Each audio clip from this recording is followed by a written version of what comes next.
사회단 1점도 깎이지 않은 비법 전수 단비 완소쌤 박주입니다. 네, 우리 친구들 만나서 반갑고요. 자, 오늘은 국가기관 그 마지막 이야기를 시작해 봐야겠죠? 네, 마지막에 드디어 한숨이 막 나오네요. 그쵸? 법원과 헌법재판소에 대해서 한번 살펴볼 거고, 자, 우리는 오늘은 사법부 법원만 집중적으로 파헤쳐 볼 거예요. 사법이 뭐냐? 우리가 굉장히 많은 사람들이 함께 더불어 살아가다 보면 다툼과 분쟁이 안이 발생할 수가 없잖아요. 그런 분쟁을 이제 해결해야 될 거 아니에요. 그래서 법률을 적용하고 해석해서 분쟁을 해결하는 국가작용을 사법이라고 해요. 그러면 이 사법을 담당하는 국가기관이 어디냐? 그렇죠. 사법부 법원이죠. 법원에서 막 재판이 이루어지고 법관이 꽝꽝 판결을 내리고 막 이러잖아요. 그러면 권력 분립의 원리 이야기부터 한번 선생님이 시작을 해볼 건데, 입법부, 사법부, 행정부 이렇게 국가의 힘이 나뉘어져 있잖아요. 각각의 기관에. 그러면 이 사법부의 독립과 관련된 이야기를 좀 먼저 할까요? 사법부 독립이 뭐예요? 그렇죠? 오로지 재판은 사법부인 법원에서 독립적으로 이루어질 수 있도록 한 거예요. 그럼 왜 이렇게 해놨냐? 법원이 사회 질서를 유지하고 국민의 소중한 권리를 보호하기 위해서는요, 다른 국가기관이 간섭하면 안 돼요. 아, 내 친척이니까 그냥 무죄 처리해줘요. 이럴 수 있잖아요. 만약에 아주 고위 공무원이 연락을 해가지고 이거 안 되잖아요. 그래서 다른 어떤 국가기관의 간섭 없이 공정한 재판을 할 수 있어야 되기 때문에 사법부를 독립시켜 놓은 거예요. 그래서 이 사법부의 독립이 제대로 이루어지려면 전제 조건이 있어요. 첫 번째가 법원의 독립이죠. 그렇죠? 법원의 조직이나 운영이요, 외부의 간섭이나 영향을 받으면 안 돼요. 그다음에 두 번째, 법관의 독립. 판결을 내리는 법관이 독립돼 있어야 된다. 이 얘기는 법관이 이 판결을 내림에 있어서 외부의 간섭을 전혀 받으면 안 되겠죠. 그렇죠? 그래서 오로지 헌법과 법률에 의해서 본인의 양심에 따라 심판하도록 하는 거예요. 그렇죠? 이렇게 하기 위해서 법관의 임기와 신분을 헌법에 좀 보장을 해놓고 있는데, 선생님 관련된 사법부의 독립을 위한 헌법 조항 좀 소개를 해주면, 헌법 제101조 1항에는 사법권은 법관으로 구성된 법원에 속한다라고 해서 이 법원의 독립을 소개를 하고 있고요. 지금부터는 법관의 독립에 대한 여러 조항들이에요. 일단 보면은 제103조에는 법관은 헌법과 법률에 의하여 그 양심에 따라 독립하여 심판한다 이렇게 돼 있고요. 105조 3항에는 대법원장과 대법관이 아닌 법관의 임기는 10년으로 하며 법률이 정하는 바에 의하여 연임할 수 있다 뭐 이렇게 돼 있어요. 그리고 제106조 1항에는 법관은 탄핵 또는 금고 이상의 형의 선고에 의하지 아니하고는 파면되지가 않죠. 또 징계 처분에 의하지 아니하고는 정직 감봉 기타 불리한 처분을 받지 아니한다. 뭐 이런 내용들 담겨져 있어요. 네, 이렇게 사법부의 독립을 위한 헌법 조항 간단하게 쭉 읊어드렸는데 일일이 다 이해하고 설명하다 보면 이 시간 너무 길어져서 핵심은 사법부의 독립과 관련된 조항이 이런 것들이 있다라는 거 좀 기억해 두시고, 자, 이제 본격적으로 법원의 의미와 조직에 대해서 한번 정리를 해봅시다. 일단 법원은 어떤 국가기관? 그렇죠. 사법권을 행사하는 국가기관이에요. 법적 분쟁이 발생했다 그러면 법률을 해석하고 적용하는 국가기관이죠.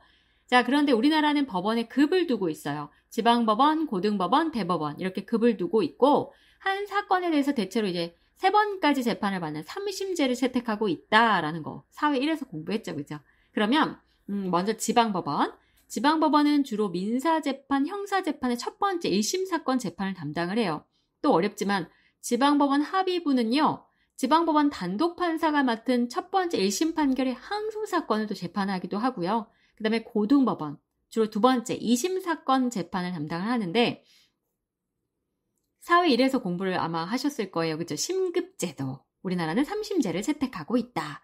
상소제도 안에서 항소와 상고가 있다. 뭐 이런 거 공부했을 텐데, 2심 판결에 불복을 하면 내가 한 번 더 재판을 받을 수 있도록 해주세요라고 항소할 수가 있죠. 그래서 이렇게 항소 사건을 재판하는 곳이 고등법원이에요.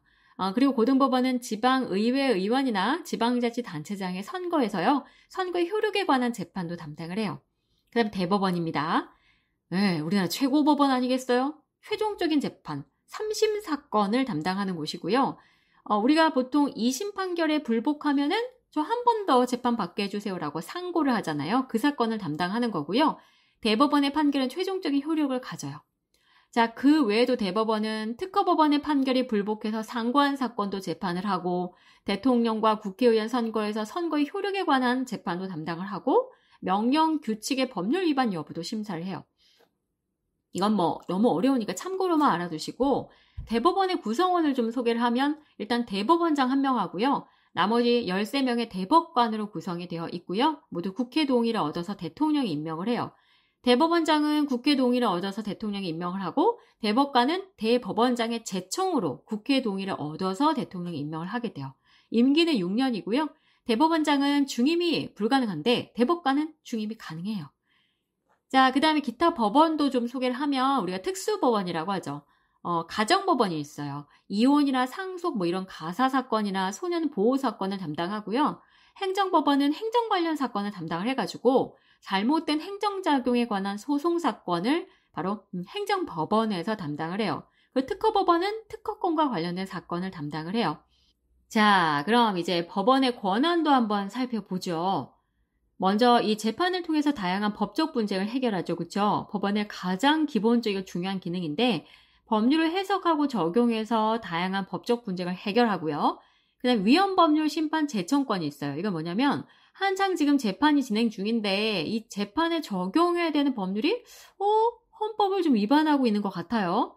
정말 그런지 그렇지 않은지를 좀 심판해 주세요라고 헌법재판소에 위헌법률 심판을 제청한다라고 하죠. 네, 청구할 수가 있어요. 그리고 명령 규칙 처분 심사권이 있는데 이거 하나하나 좀 풀어봅시다. 아이고 어려워라. 명령은 이제 국회 의결을 거치지 않고 행정기관에서 만든 국가 법령이 명령이고요. 규칙은 헌법이나 법률에 입각해서 만들어진 법이고요. 처분은 행정주체의 법 집행 자체를 말하는데 이런 명령이나 규칙 또 처분이 헌법이나 법률에 위반되는지가 재판의 전제가 되는 경우에는 대법원이 최종적으로 심사를 해요. 자, 그래서 이렇게 법원의 권한 이야기를 좀 해봤는데 자, 이제 크게 두 번째 단비 개념 주제를 확인해 보면 그렇죠. 헌법재판소 드디어 나왔네요. 자, 지금부터 헌법재판소도 살펴봅시다. 자, 헌법재판소는 헌법재판을 담당하는 독립된 국가기관이잖아요. 소중한 우리의 최고법을 수호하는 수호천사이자 우리의 소중한 기본권을 보장해주는 그런 기본권 보장기관이 헌법재판소예요.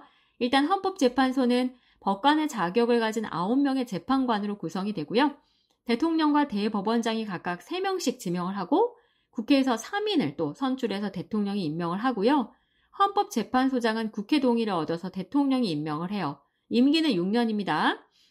그러면 헌법재판을 담당하는 곳이 헌법재판소라고 했으니까 어떠한 재판이 이루어지는지 한번 소개를 해볼게요. 첫 번째, 위헌법률 심판. 이거는 뭐 따로 소개 안 해도 되잖아요. 그렇죠? 아까 이제 법원에서 위헌법률 심판을 제청을 하면 관련해서 정말 그러한 법률이 헌법을 위반하고 있는지 그렇지 않은지를 쭉 심판을 하게 되는 거죠. 다음으로 헌법 소원 심판. 아다시피 공권력, 그러니까 국가에서 국민에게 명령하고 강제할 수 있는 권력이죠. 그 공권력이 행사되고 불행사되면서 국민의 기본권이 침해당해가지고 국민이 직접 헌법재판소에 저 심판 좀 해주세요라고 헌법 소원 심판을 청구를 하면 이제 관련해서 심판을 쭉 진행을 하죠. 그 다음에 탄핵 심판, 이것도 선생님이 국회 때 얘기를 했었죠. 그죠?